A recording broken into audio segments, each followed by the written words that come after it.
Dentro do coração do ser humano, dentro do meu e do seu coração, nós podemos dizer que existem 3 vazios, maiores assim, 3 vazios.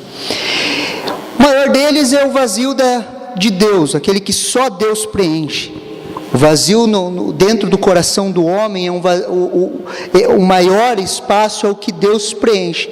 Mas existem 2 ainda, que nós podemos colocar, que um deles é relacionamentos. Um ser humano, ele não consegue viver sem relacionamentos. Você consegue me entender? A Bíblia fala: ame a Deus acima de todas as coisas e ame o seu próximo, assim como Deus tem nos amado. Então, cristianismo, o resumo de cristianismo é relacionamentos.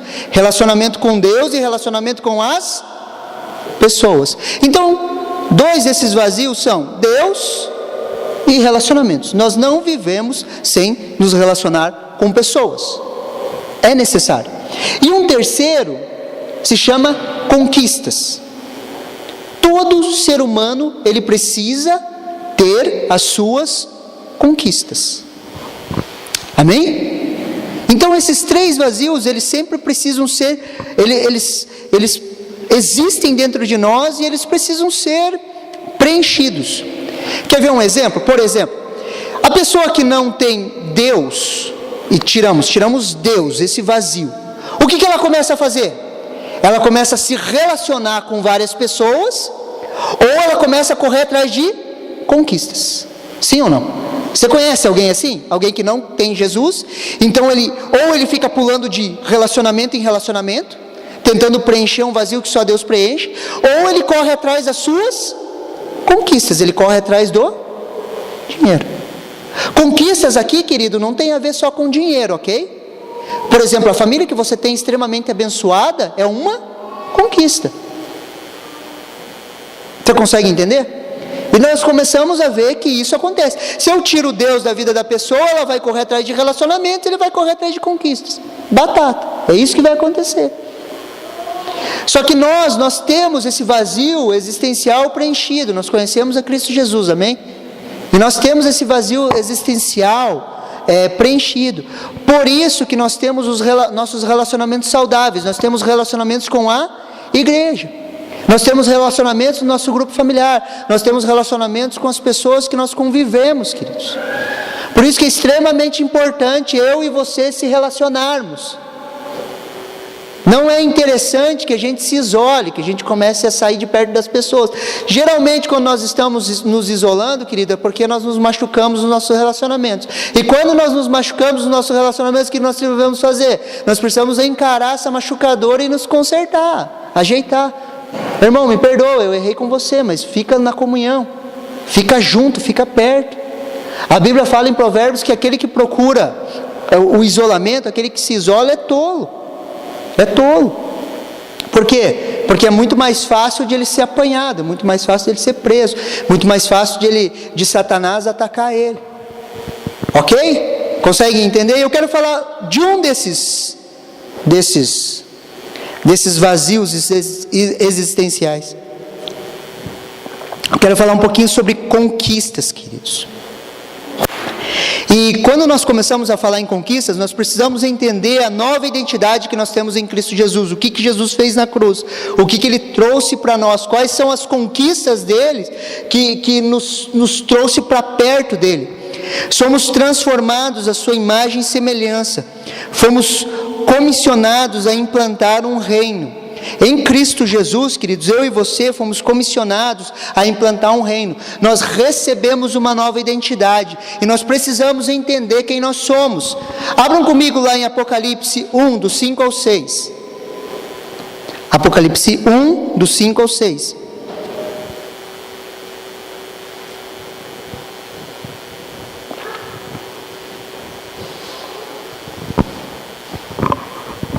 Todos acharam? A palavra de Deus fala assim: e da parte de Jesus Cristo, qual é fiel testemunha, o primogênito dentre os mortos, o príncipe dos reis da terra. aquele que nos amou, em seu sangue nos lavou de nossos pecados, e nos fez reis e sacerdotes, para Deus, seu Pai. A Ele a glória, o poder para todo sempre. Amém. Queridos, Deus, Ele nos fez em Cristo Jesus reis e sacerdotes. Só que antes a Bíblia fala que Ele nos amou. Você é amado por Deus, amém?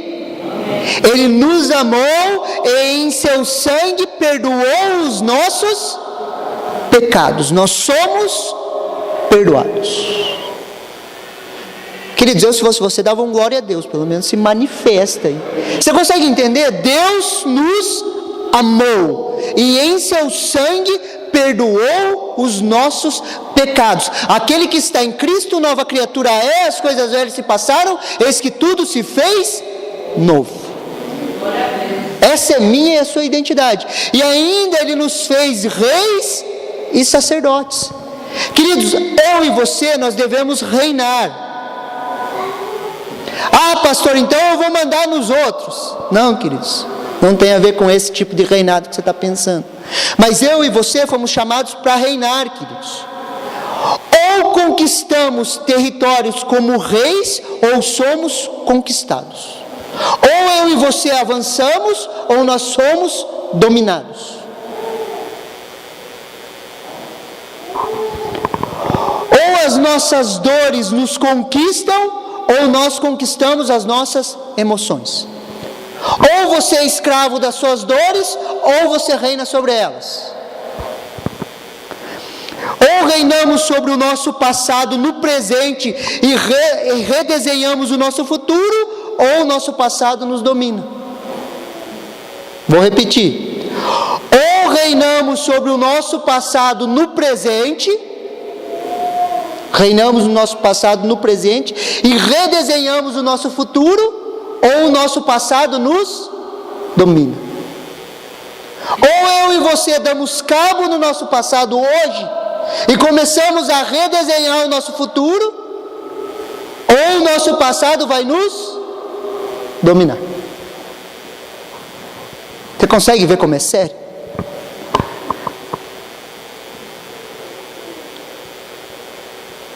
O reino de Deus é formado por reis e sacerdotes, não por coitadinhos. Quando nós aceitamos a Jesus, nós recebemos a Jesus, nós nascemos de novo, nós entramos para dentro de um reino. E esse reino é formado por reis e sacerdotes, e não por coitadinhos. Só que sabe qual que é o problema, queridos? A gente vai na escola dominical, eu estou pedindo para elas não fazerem isso na IBI, e a gente fica cantando desde pequenininho. Sou uma florzinha de... Daí cresce e acha que é o quê? Ah, eu sou uma florzinha, delicada, coitadinho de mim. Queridos, mas o reino de Deus é formado por reis e sacerdotes. E nós precisamos tomar uma postura e entender isso. Sabe por quê, queridos? Senão nós ficamos presos lá no nosso passado. Ah, coitado de mim, meu pai foi alcoólatra. Ah, meu pai fez isso. Ah, isso aconteceu comigo. Ah, e isso ainda, e por isso que eu estou assim. E é por isso que eu sou assim. É por isso que eu sou assim. Queridos, o passado formou quem nós somos hoje. Coisas boas e coisas ruins cooperaram para você estar aqui ouvindo a palavra. Se nós formos conversar, você vai ver que eu não tenho o passado que eu queria ter, queridos. Não tenho. Ou alguém tem aqui, se eu conversar com qualquer um, todo mundo tem suas dores, suas lutas do passado. Só que no presente nós precisamos conquistar isso.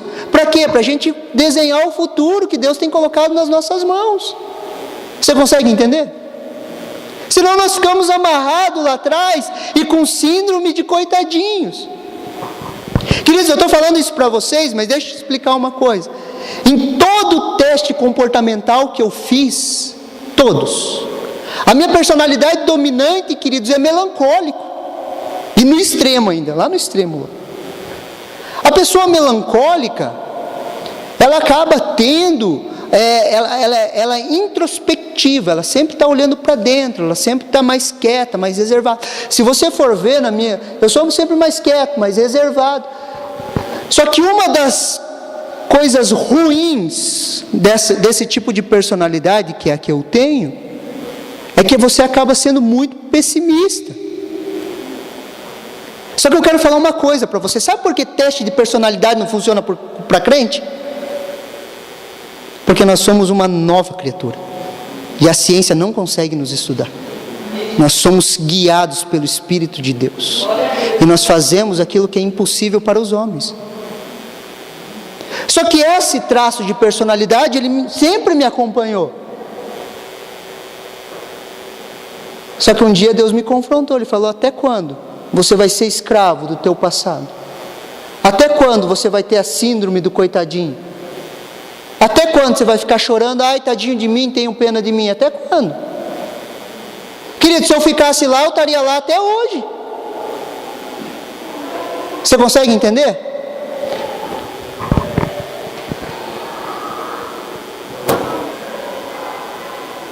Abram comigo lá em Romanos 5:17.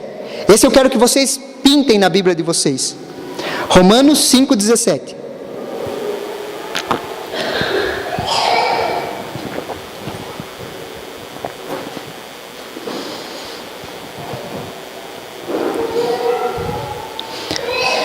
Romanos 5:17.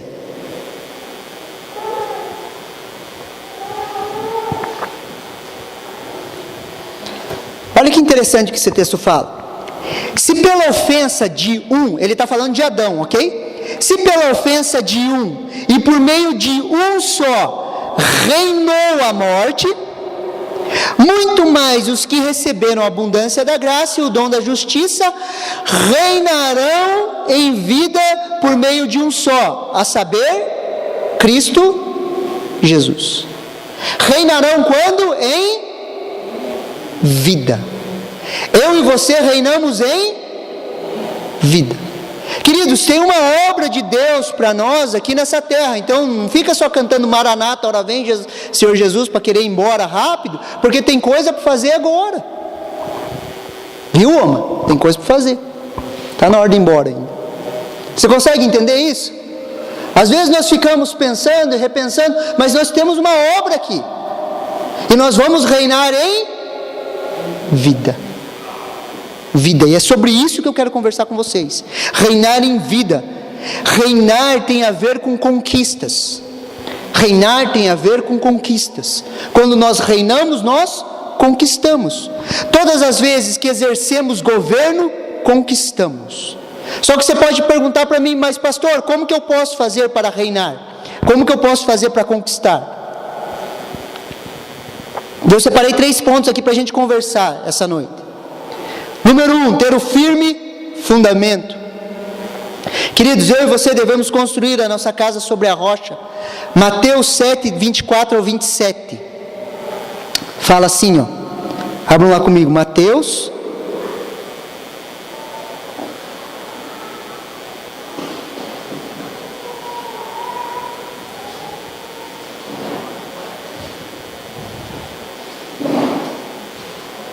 7, do 24 ao 27.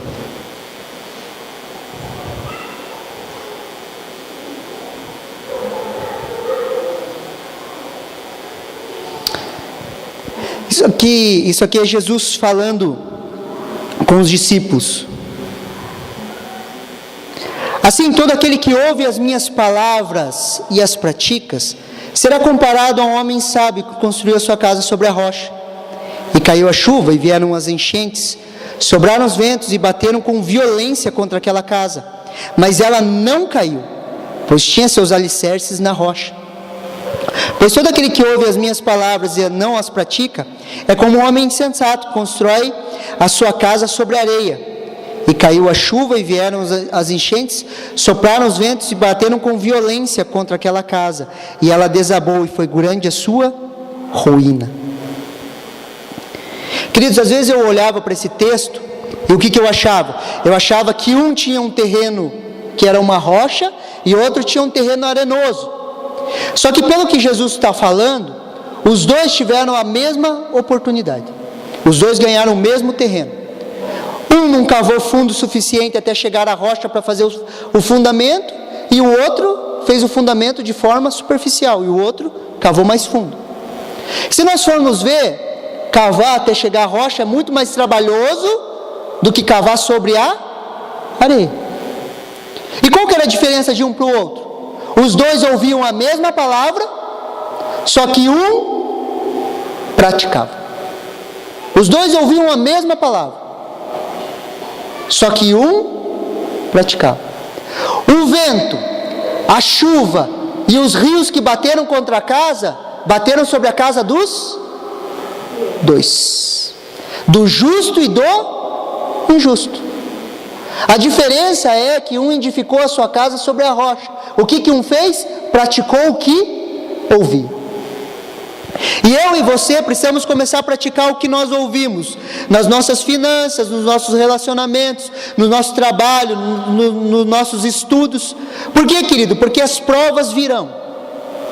O dia mau, ele vem. Isso é promessa. Eu vou colocar um dia naquelas caixinhas de promessa, sabe? O dia mau. O dia mau é promessa, queridos, é incondicional, vem sobre a vida de todos.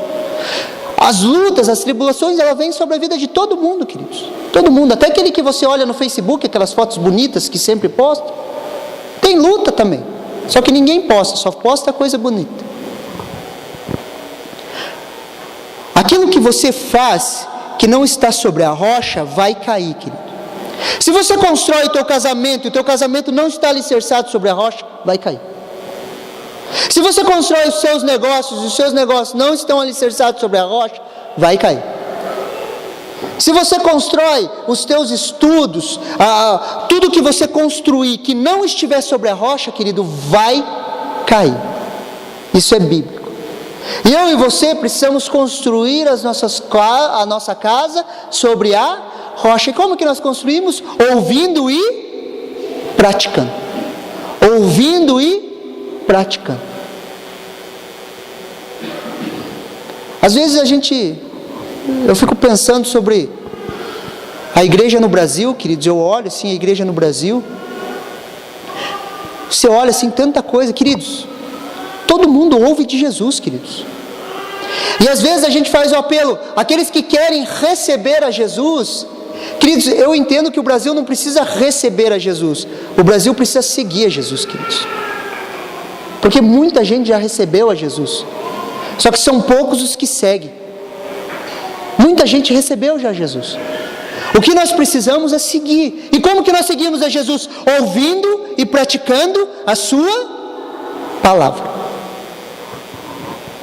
Queridos, nós íamos fazer evangelização no Largo da Ordem, ali em Curitiba. Nós íamos fazer evangelização na rua.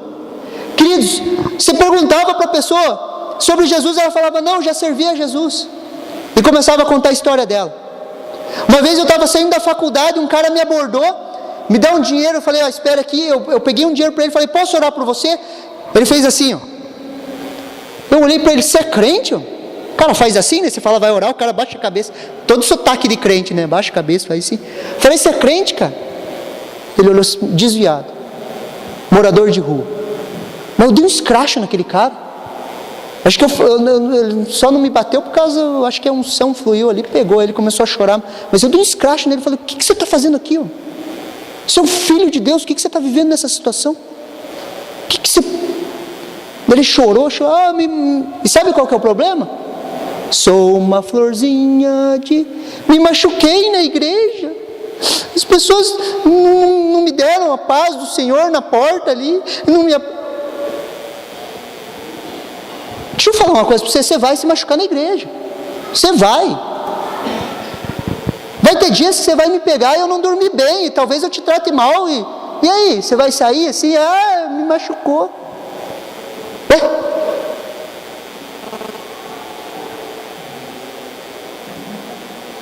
Então quando você se machuca com a tua esposa, você larga ela em casa, vai para a casa da tua mãe e começa a chorar. Imagina eu lá na casa da minha mãe, que ele me tratou mal lá.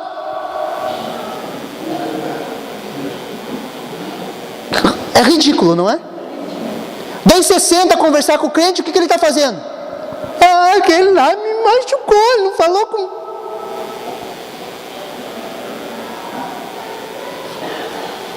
Se vocês escutassem o que eu escuto, vocês iam entender porque eu falo assim. É cada coisa que a gente escuta que você fala, meu Deus, tanta coisa para brigar. Vai brigar por causa disso. Arruma outra.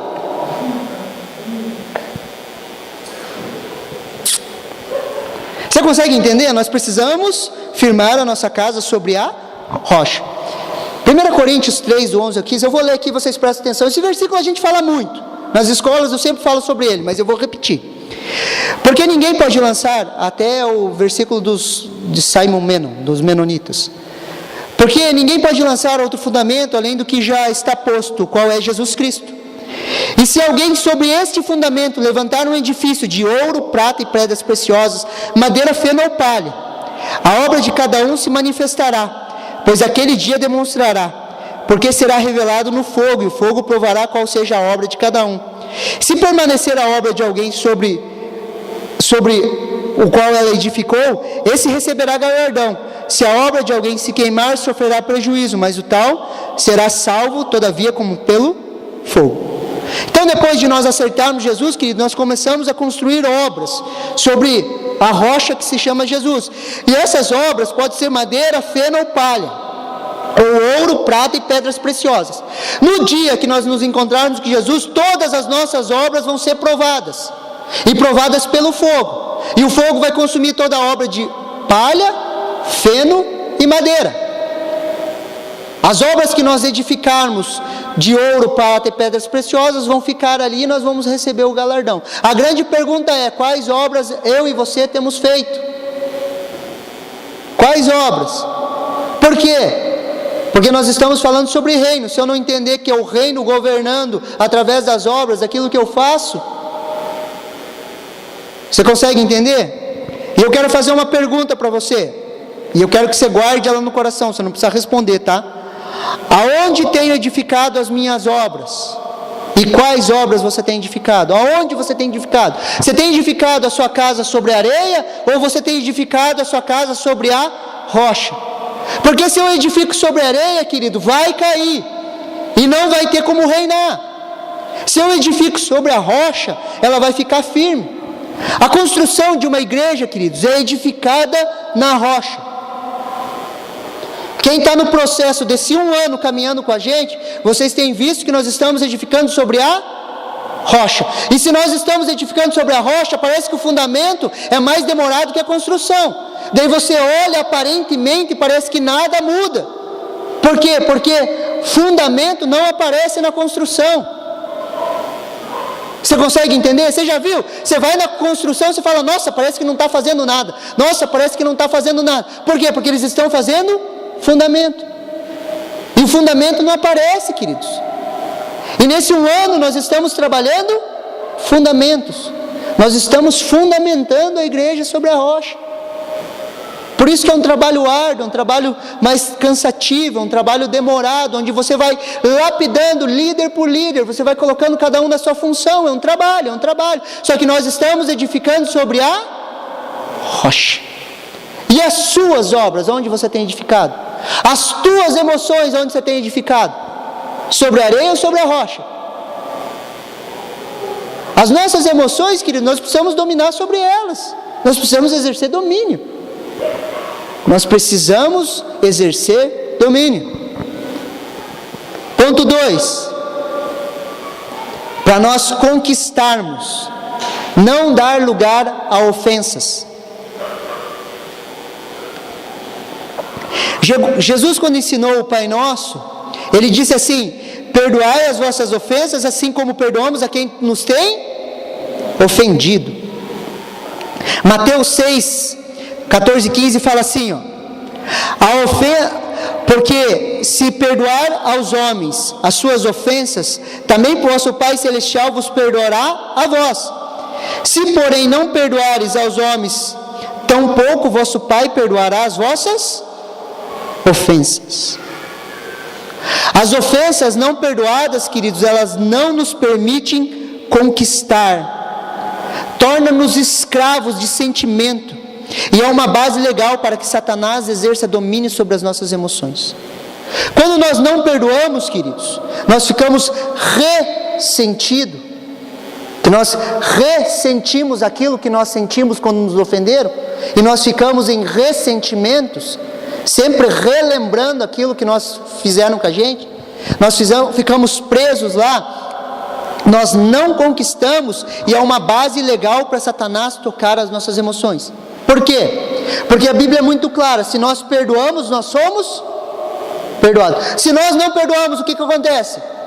Nós não somos perdoados. Se nós não somos perdoados, Satanás tem autoridade para tocar as nossas vidas, e ele toca nas nossas emoções. Toca nas nossas emoções. Uma pessoa ofendida não conquista, mas ela é escrava. Escrava de pessoas, escrava de sentimentos, escrava de pensamentos. Ela fica presa naquilo que ela foi ofendida. Vocês conseguem entender? E nós precisamos exercer domínio sobre isso. Nós precisamos exercer domínio sobre isso. Quando nos ofendemos com alguma situação, isso nos leva a nos escandalizar. E um coração ofendido, escandalizado, ele gera frutos de dor, ódio, raiva, ressentimento. A ofensa, queridos, é a isca de Satanás para nos prender. A ofensa é a isca de Satanás para prender o crente. Por isso que as pessoas se ofendem toda hora. Rouba o nosso tempo, e esse é o seu objetivo. Sabe qual que é um dos objetivos principais de Satanás? Roubar o teu tempo. Roubar o teu tempo. Se ele rouba teu tempo, ele rouba a tua vida. A pessoa te ofende hoje aqui. Te ofendeu. Você demora lá 10, 15, 20 anos para perdoar essa pessoa. Você está ressentida e amarrada com aquela pessoa. Aquela pessoa, ela está comendo, engordando, vivendo feliz, e você sempre pensando nela.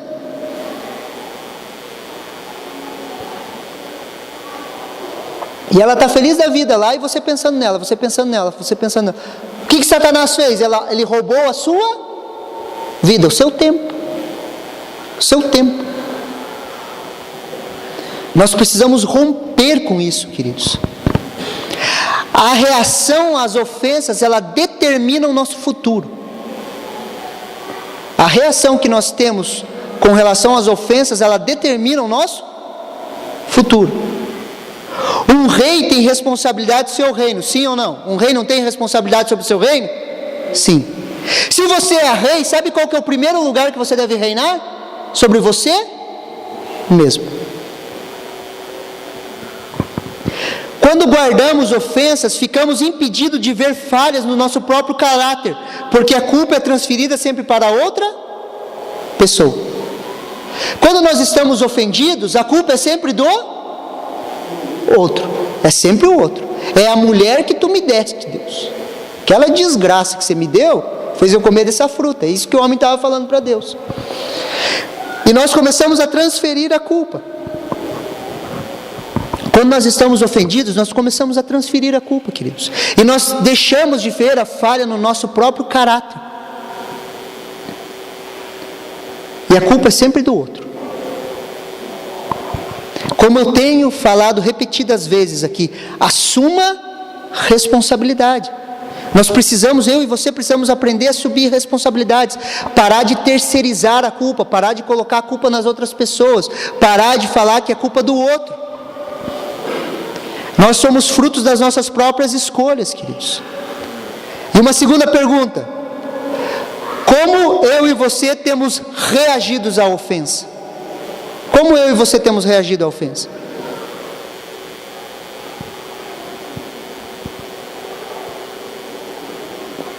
Queridos, preste atenção aqui um pouquinho. A Bíblia sempre nos chama e nos alerta para eu e você andarmos mortos em Cristo Jesus. Eu e você morremos para essa vida. Sim ou não? Você já deu um chute num cachorro morto? Você já deu? Tá, você não deu, mas você já deu? Se você der um chute em um cachorro morto, o que acontece? Ele reage. Por quê? Morto não responde. Se eu e você morremos em Cristo Jesus e alguém te ofende, você responde? Não. Ou não deveria. Ah, pastor, mas isso é utopia. Não, isso é Bíblia. Você acha que um casamento funciona com os dois cônjuges, cada um procurando seu direito? Funciona? Você acha que grupo familiar funciona com cada um querendo dar sua opinião e dizendo como tem que ser? Você acha que igreja funciona com pessoas vivas? Não, tem que morrer tudo. Nós morremos para nós mesmos. Nós morremos para a nossa vontade, para que Cristo viva em nós. Daí você pega aquele irmãozinho abençoado, que te tira do sério. Aquilo ali é a obra de Deus, queridos, para matar você. Daí você louva a Deus, fala obrigado pela vida do irmão, porque Ele vai te ensinar a amar, queridos. Amar aqueles que nos amam é fácil, não é não? Poxa, amar as pessoas que te tratam bem, e aquele irmãozinho que te trata mal, você ama de verdade. Por quê? Porque amor é muito mais do que uma decisão, que nem falo. Amor é um mandamento dado por Jesus. E pior, o único mandamento. Ame a Deus e ame as pessoas. Mandamento, queridos. Mandamento. Então não dá para mandar aquele irmãozinho embora. Nem que você peça, pastor, manda ele embora. Não dá. Deus colocou aqui para a gente amar, cada um assim. Daí a gente vai se amando, vai se amando, vai se amando, e nós vamos crescendo. Só que o grande problema é que a gente é muito imaturo nas nossas emoções, queridos. E nós precisamos aprender a reinar nas nossas emoções, queridos. As emoções, elas são boas como servas nossas, mas nunca boas como o Senhor. E geralmente as emoções, elas tentam nos dominar, sabe por quê? Porque nós vivemos muito tempo na alma. E nós vivemos, infelizmente, um evangelho na alma. Lembra lá, aqueles que nasceram de novo são corpo, alma e espírito. Deus nos chama para serem seres espirituais, nós andarmos segundo o Espírito. Só que nós acostumamos e nós somos crentes na alma. Na alma. Então, se eu me sinto bem, eu venho para a igreja, eu levanto a mão, eu grito, eu choro, mas só se eu me sentir bem. Se eu estou me sentindo mal, eu não vou na igreja, eu não vou no grupo familiar. Por quê? Porque eu estou triste. É viver na alma isso. Querido, se toda vez que minha alma está abalada, eu não viesse aqui, vocês iam ter que arrumar cada dia um para pregar. Mas nós não vivemos na alma. Nós vivemos no Espírito. No Espírito. E eu enxergo as pessoas no Espírito. Você não enxerga as pessoas na alma. Se você for enxergar as pessoas na alma, você vai se irritar com elas. Mas se você enxergar no Espírito, você vai amar elas. Você consegue entender? E nós vivemos um evangelho na alma. Nós tentamos fazer igreja na alma. Nós tentamos fazer família na alma. Nós tentamos fazer negócio na alma. Tudo nas nossas emoções, na alma. Alma é o que? Mente, vontade e emoções. A gente tenta só fazer tudo por isso. E nós tentamos fazer toda a nossa vida viver na alma. E é difícil, é pesado, é cansativo. Às vezes você pega pessoas para aconselhar, principalmente casais, você vê que eles tentam, querido, mas eles estão cansados, a alma deles está desgastada. Mas por quê? Porque está tentando fazer algo que é divino na alma, na força do braço. Se você conversar com qualquer pastor que está cansado, com síndrome de burnout, qualquer coisa assim, porque ele está fazendo as coisas na alma. E nós somos chamados a viver no Espírito, queridos. E as coisas do Espírito, elas são loucura para a mente humana. Oração em línguas, explique, ninguém explica. Por isso que as pessoas rejeitam tanto, porque elas não entendem na sua cachola. Nós não fomos chamados para andar aqui, nós fomos chamados para andar no Espírito. Quando nós começamos a entender isso, nós começamos a amadurecer espiritualmente. Amadurecer. E nós paramos de viver na alma. Ah, pastor, então vamos matar nossa alma não presta para nada. Claro que presta. Presta sim, ela é muito boa como servo. Deus colocou emoções, sentimentos para você ter prazer neles. O grande problema é que as nossas emoções e nossos sentimentos, eles nos dominam e nos fazem escravos. A maioria das pessoas, até que frequentam a igreja, elas são escravos de sentimentos. Quer ver? Sentimento de derrota, sentimento de tristeza. Ela só faz as coisas quando ela está feliz. Alma. Quando nós vivemos no Espírito, nós começamos a fazer as coisas segundo o Espírito. E o Espírito vai nos direcionando em todas as coisas. Amém? Como temos reagido à ofensa? Mais uma pergunta. Ponto 3 agora. Eu e você, nós precisamos renovar a nossa mente com relação às tribulações e perseguições.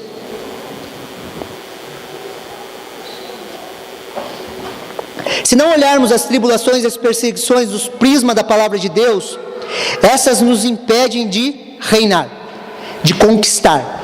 Se nós não tivermos a mente entender sobre tribulação e perseguição ao prisma da palavra de Deus, nós não vamos conquistar. Preste muita atenção nisso, queridos. Se você não renovar a sua mente com relação à tribulação e perseguição, você não conquista.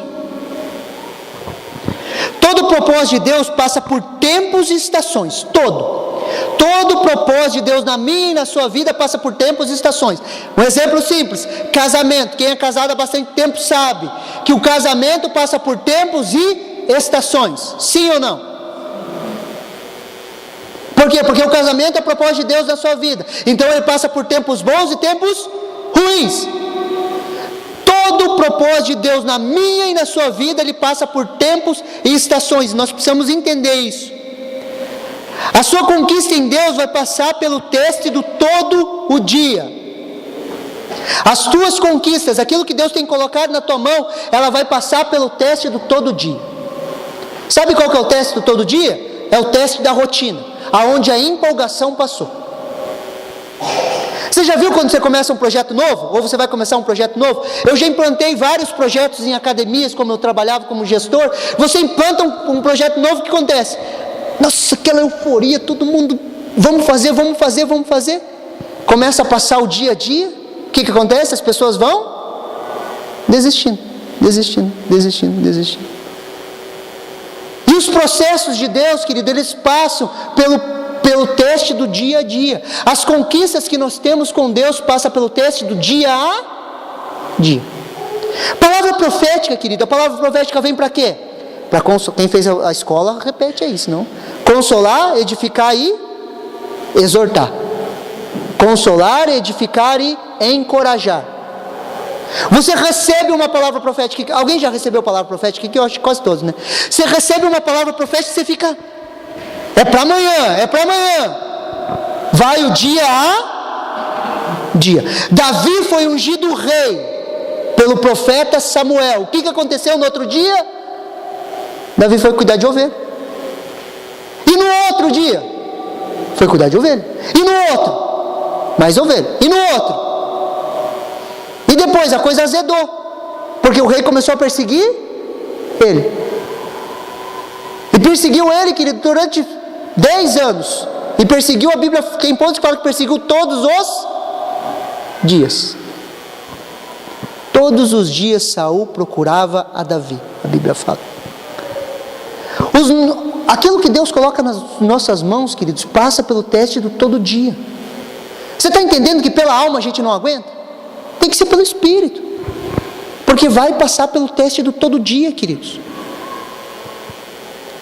Rotina, empolgação, ela sempre passa. Não importa as circunstâncias, tempos e estações, queridos. Nós precisamos estar firmes no nosso foco, naquilo que Deus tem falado para nós. Quando você vai trabalhar com atletas, eu conheci alguns atletas, por ser professor de educação física. Queridos, está chovendo, o que o atleta faz? Treina. Está frio, o que ele faz? Treina. Está caindo canivete lá na rua, ele está fazendo o quê? Treinando. E a Bíblia fala que o atleta, ele treina por uma coroa corruptível. Eu e você, nós trabalhamos por uma coroa incorruptível. Construção de igreja também, queridos, é todo o dia. Você consegue entender? Estamos edificando todos os dias, como um atleta. Como um atleta. As coisas não acontecem do dia para a noite, queridos. Os processos de Deus, eles existem. E por que eu estou falando isso, queridos? Porque nós precisamos entender que existem dias bons e dias ruins. Grandes mudanças não vão acontecer nas nossas vidas enquanto pequenas ações diárias não acontecerem.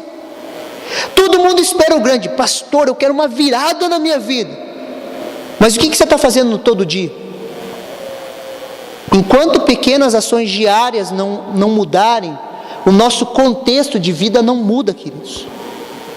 E a gente sempre fica esperando, nossa, uma curva, né? Não, lá na frente vai ter uma curva, vai ter uma curva. Só que Deus está falando todo dia para você. Arruma aqui, arruma ali, arruma aqui, arruma.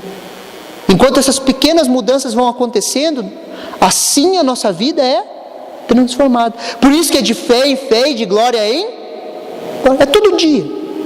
Todo dia. Abram comigo lá em Tiago 1, do 2 ao 4.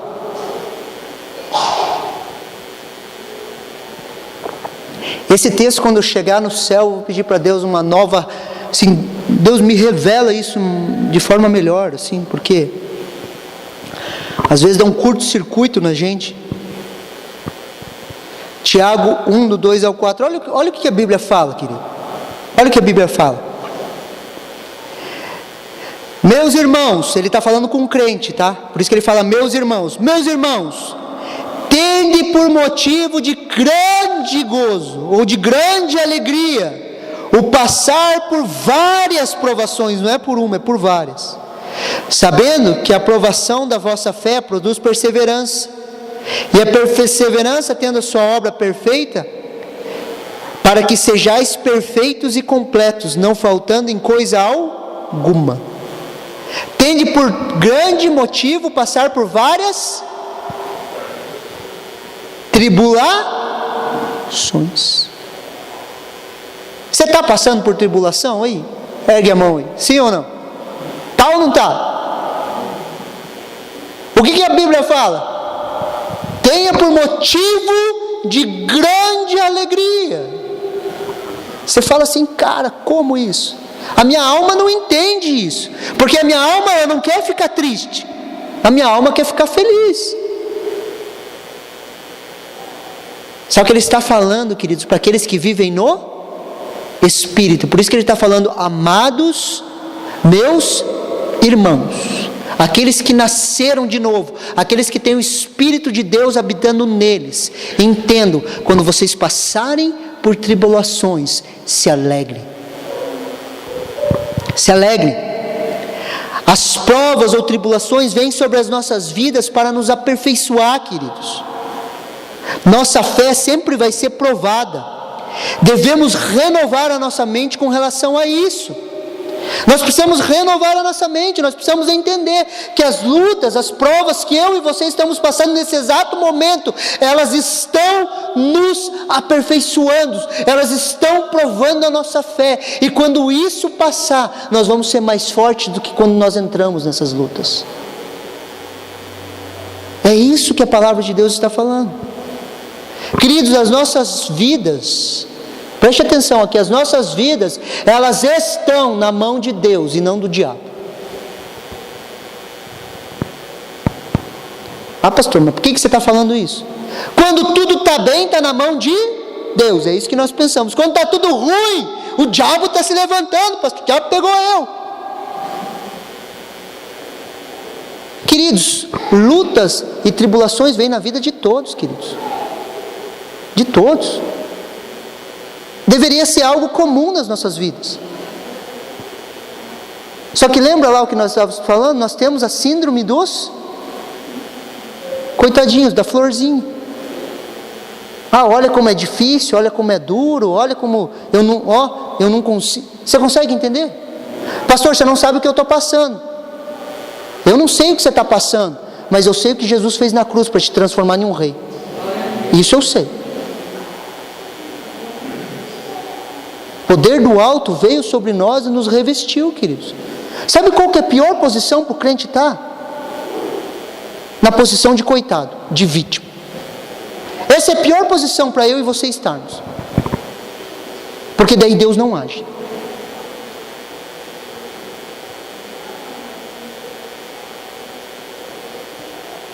Enquanto nós somos vítimas, queridos, a culpa é sempre dos outros, das circunstâncias e do próprio Deus. Deus, por que você permitiu isso acontecer? Síndrome de vítima. Como Deus vai agir se a culpa é dele? Como Deus vai se mover nas nossas vidas se a culpa é sempre da minha esposa? Como Deus vai agir na minha vida se a culpa é dos outros, se a culpa é da igreja, se a culpa é de todo mundo, menos minha? Só que quando eu assumo responsabilidade, eu começo a falar: Deus, eu não tenho conseguido pensar como o Senhor pensa, me perdoa, Deus, eu me arrependo, metanoia, eu mudo a minha mente, mas eu começo a entender que eu sou rei e sacerdote, e eu começo a dar ordens para as circunstâncias, eu começo a profetizar, eu começo a falar, e as coisas começam a mudar. E se as coisas não mudarem, o meu coração mudou. E isso é o mais importante para Deus, queridos. Não é mudar as circunstâncias, é mudar o meu e o seu coração, mostrar quem nós somos em Cristo Jesus. Você é mais forte do que você imagina. Para de ficar chorando. Olha lá, está chorando. O pastor gritou. Enquanto nós formos vítimas, queridos, as coisas não mudam.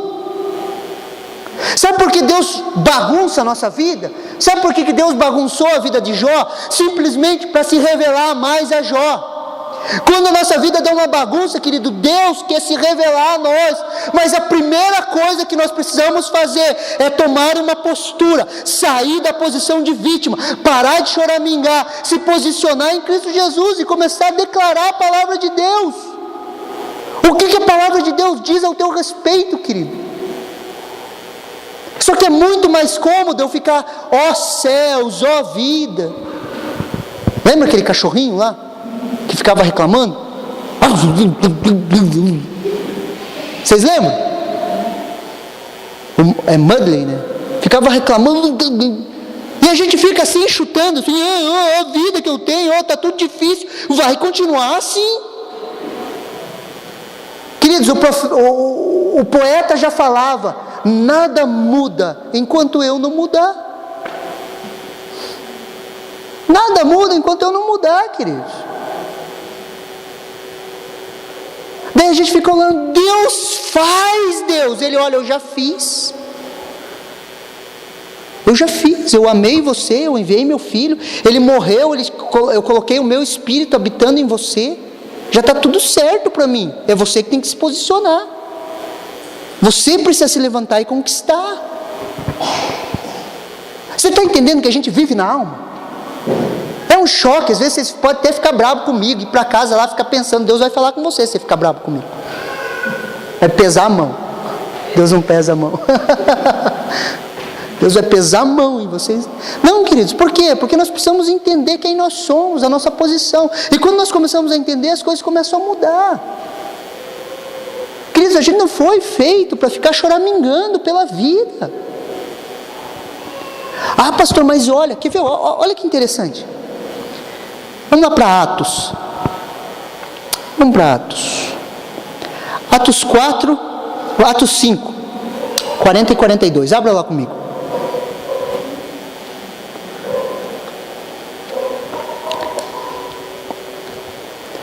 Você acredita que o mesmo Espírito Santo que habitava nos apóstolos habita em você?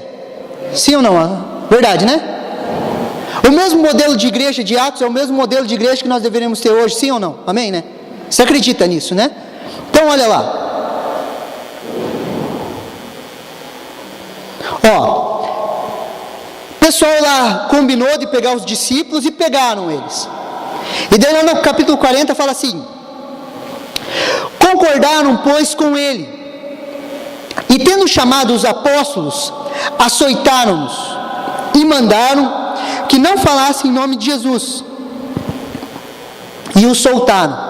Imagine, queridos, pegaram aqui um bando de nós, açoitaram, falaram assim: ó, vocês não falem mais de Jesus. Foi isso que eles fizeram, e os soltaram. Retirando-se, pois, da presença do sinédrio, regozijaram-se, ficaram felizes de terem sido julgados dignos de sofrer afronta pelo nome de Jesus. E todos os dias no templo e nas casas não cessavam de ensinar e anunciar a Jesus o Cristo. Queridos, imagine, entra aqui, pega um de nós e dá uma surra. O que apanhou volta feliz. Eu fui considerado digno de sofrer afronta pelo nome de Jesus. E o cara volta feliz. Você consegue entender? Daí o irmão não te dá a paz do Senhor, você vai para casa brabo. Que evangelho que a gente vive? Quantas vezes as tribulações e as perseguições vêm e têm travado as nossas conquistas? As perseguições, as coisas começam a ficar ruins e a gente trava. O que eles fizeram? As coisas começaram a ficar ruins e eles avançaram. Eles continuaram pregando a palavra e ensinando, eles avançaram, eles continuaram. Eles continuaram, queridos. As perseguições muitas vezes têm travado o crescimento da igreja. As tribulações vêm para firmar nossas raízes, que é como uma árvore, querido. Quanto mais o vento soprar, mais fundo as raízes da árvore elas se cravam no chão. É assim as nossas vidas. Quanto mais difícil as coisas começam a ficar, mais nós nos firmamos em Jesus. Ou deveria ser, né? Quanto maior os motivos para você desistir, maior vão ser os motivos para você continuar a conquistar, queridos. Quanto maior os motivos para você desistir, maior são os motivos para você conquistar, continuar avançando. Hebreus 10:38 fala assim: mas o justo viverá pela fé, e se ele recuar, a minha alma não tem prazer nele. Eu e você não recuamos, nós avançamos, amém? Naum 1:3, ou Naum 3, só tem um capítulo, fala assim: o Senhor tem seus caminhos na tormenta e na tempestade, queridos.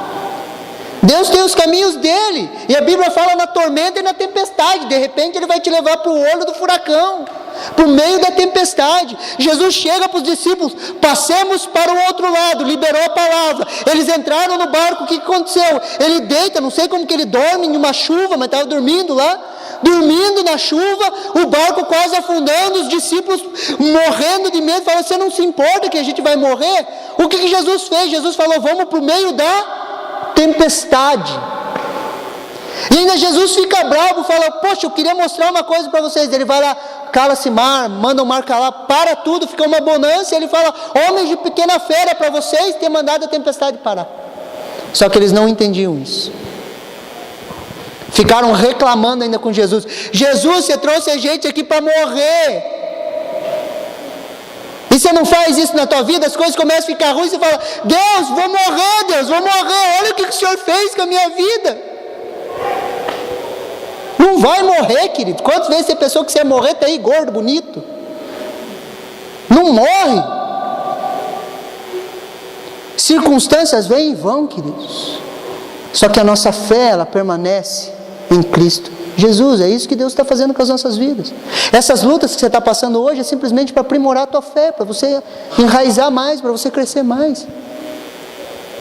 Às vezes, quando tem uma conversa tensa, ou alguém abre assim o coração, alguma situação difícil, eu gosto sempre de brincar no final e falar assim: queridos, um dia nós vamos dar muita risada disso. Queridos, tem cada coisa que eu passei, que eu pensei que ia morrer, hoje eu dou tanta risada daquilo, queridos. Essa luta que você está passando, querido, nós vamos sentar e dar risada juntos, queridos. Lembra lá os espias? Moisés mandou os espias lá. Caleb e Josué falaram assim: nós vamos comer, nós vamos pegar esses gigantes e comer como pão quente. Sabe essa circunstância, essa luta? Nós comemos como pão quente, sabe? Pão com margarina, assim, ou com um cafezinho preto. Tranquilo, queridos. Tranquilos. Você consegue entender isso? Só que a nossa alma fica tribulada, a gente entra em desespero, começa a correr igual louco no meio da rua. Eu vou morrer, não vai. Nós vamos comer, nós vamos passar por essas situações, queridos. Coisas boas e ruins, elas passam. Permaneça firme naquilo que Deus tem te falado. Deus fala com você? Sim ou não? Deus fala, querido. Se Deus falou com você, permaneça naquilo que Ele tem falado. Deus falou para a gente abrir a igreja, queridos. Nós abrimos. Deus falou para a gente cuidar do povo, nós temos cuidado. Imagine se qualquer coisinha que desse, eu saísse correndo assim: ai meu Deus do céu, vai morrer, vai acabar. Tipo um descontrolado assim. Você fala: cara, que tipo de pastor é esse? Só que eu quero fazer o contrário agora. Que tipo de membro é esse? Porque a gente fala dos pastores achando que está em um nível superior, querido. Nós estamos juntos, farinha do mesmo saco. Mesma autoridade que eu tenho, vocês têm. Mesma responsabilidade que eu tenho, vocês têm. Porque quando nós formos prestar contas, Jesus não vai falar: você foi pastor, vem para cá que a conta é mais dura. Você não foi, vem para cá. Não, queridos.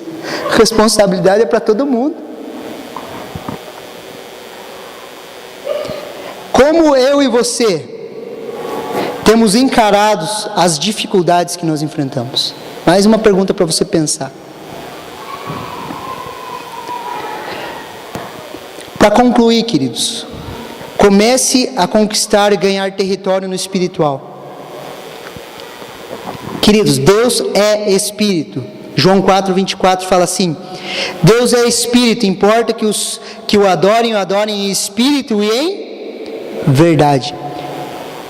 Quantas vezes em nosso dia a dia nos frustramos por tentar conquistar coisas simples na força do nosso braço? Quantas vezes nós nos frustramos, queridos, porque nós queremos fazer tudo na força do nosso? Se tivesse aqui aquele irmãozinho ouvindo essa palavra. A gente sempre pensa para os outros, ou tenta fazer as coisas na força do nosso braço. Por exemplo, mudar um vício, queridos. Quantas vezes a gente tenta mudar um vício na força do nosso braço? Começar um hábito novo, emagrecer e tantas outras coisas. Às vezes nós queremos criar um novo hábito, fazer alguma coisa diferente. E sempre a gente tenta fazer na força do nosso braço, queridos. Só que a força do nosso braço, ela acaba. Zacarias 4:6 fala assim: e respondeu-lhe dizendo esta é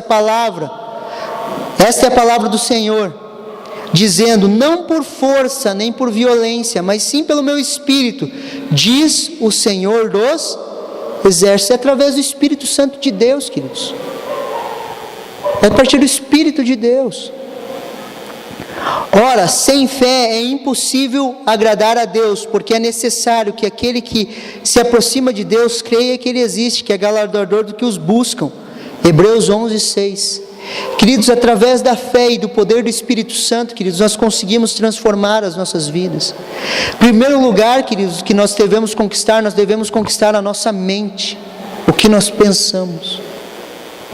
Pastor, é possível? Sabe como? Liberando palavras. Você não consegue controlar a formação do pensamento. Isso os cientistas já chegaram à conclusão. É impossível você controlar a formação dos pensamentos. Seus pensamentos, eles vão se formando. Sabe por quê? Porque existe um reino espiritual. E nesse reino espiritual, às vezes, você é atacado por setas malignas no seu pensamento. E você não consegue, tente controlar seus pensamentos, você não consegue. Os pensamentos começam a se formar, um atrás do outro. Só que, queridos, nós não conseguimos controlar os pensamentos, mas nós conseguimos controlar aquilo que sai da nossa boca. E quando nós começamos a liberar palavras, queridos, nós começamos a conquistar. Libere palavras, queridos. Libere palavras sobre a sua vida. Libere palavras, libere palavras. Como a pastora Kellen falou na palavra de oferta, libere palavras, comece a testar isso. Acorde de manhã cedo e fale: essa segunda-feira vai ser a melhor segunda-feira da história da minha vida, porque Deus é comigo, Deus está comigo. Comece a liberar palavras, comece a liberar a palavra de Deus, queridos. Libere a palavra de Deus, libere a palavra de Deus, libere a palavra de Deus. Fale. Nós conquistamos falando. Sabia que a gente conquista falando? Só que daí quando a tribulação vem, a gente começa a falar um monte de bobrinho, besteira. Não é verdade? Vem uma luta, uma tribulação, Deus me abandonou. Olha, o que adianta servir a Deus? Olha o tanto de coisa que eu fiz para Deus e eu estou nessa situação. O tanto de coisa que você fez para Deus. Eu já escutei isso milhares de vezes, mas eu fico pensando, o que nós fizemos? Deus mandou o seu Filho unigênito para morrer por mim e por você. O que eu posso fazer para pagar isso? Nada. Daí a gente usa como moeda de troca o nosso serviço na igreja para jogar na cara de Deus. Olha o tanto de coisa que eu fiz para Deus e estou nessa situação. Querido, você está nessa situação porque essas tribulações vêm simplesmente para moldar nossa fé e nosso caráter. A Bíblia não promete que quando nós aceitamos a Jesus, acaba com as tribulações e lutas. Não existe isso. Isso não é verdade. Amém?